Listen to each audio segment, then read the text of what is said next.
The word human has the exact same pronunciation as human. Human. I don't believe those things are coincidental. I don't believe they're coincidental. I think that's a process of the languaging. And the intent is, I am human. How do you identify a human? He looks like you. That's the base of it. But we've forgotten that. Okay, let's go.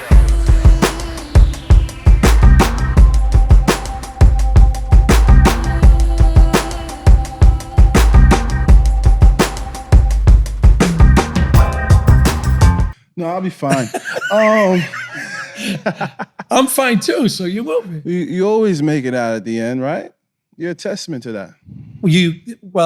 I think one of my keys to success, and again, I'm not sure how anybody describes success, stick-to-itiveness would be the number one component if you want to make it. You know, it's people say, I'm trying to do this or I'm trying to do that. If you're in the act of trying to do it, you're doing it. If you say you're trying, it implies you might not do it. You said to me, I agree, money's not everything, but you do need it, enough of it, to survive. We were having a conversation about your lawyer friend. Was it Larry? Yeah, Larry. Larry. We were having a conversation about Larry, and you said, how much do you need to live, Larry? A phenomenal life where you can just... Not worry anymore. Yeah, not live worry. and get by and raise your family and do that. I think you said 10. Larry told me $10 million. And he was a successful attorney. He didn't have that kind of money, but he was on his way. He passed away short of doing that at a young age, 51. But we had that conversation, and the reason I was telling you about it is, to me at the time, a guy working in the seating business coming up and not by any means wealthy, just a hardworking guy, I was like, man, $5 million would be a lot. How the hell am I going to amass $5 million when I can't do that? He's talking 10, that's crazy. And I used it as an example to say that I will agree that at that time in my life that I thought $10 million, well, that's a huge amount of money, everything will be great. I actually thought it was too much. And what it strikes me as, how come it is, and everybody must go through it, from a starving actor to the chairman of the board of a big corporation, must have started somewhere where he thought, wow, if I could put my hands on $5 million, I'd be set.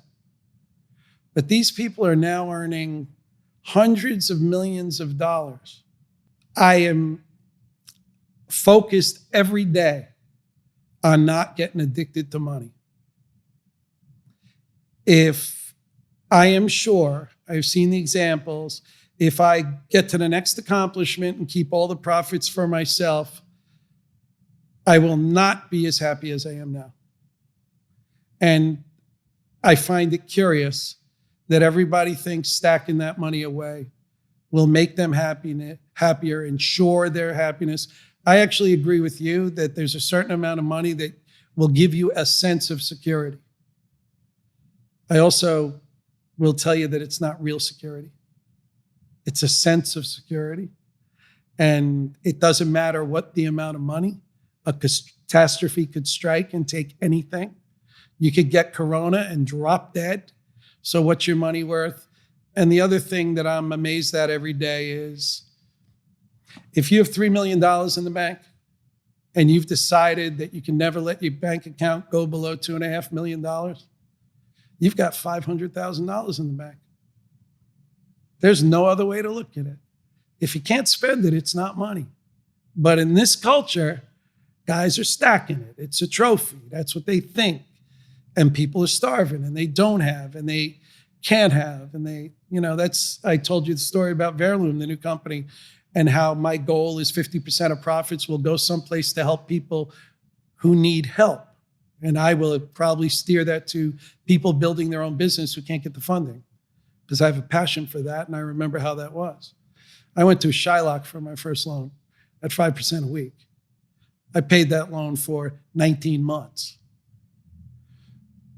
That's $1,000 a week for 19 months. That's $19,000. That's actually 52. That's like $80,000 plus the 20 back. $100,000 for a $20,000 loan. That's how I started my business. Okay, let's go.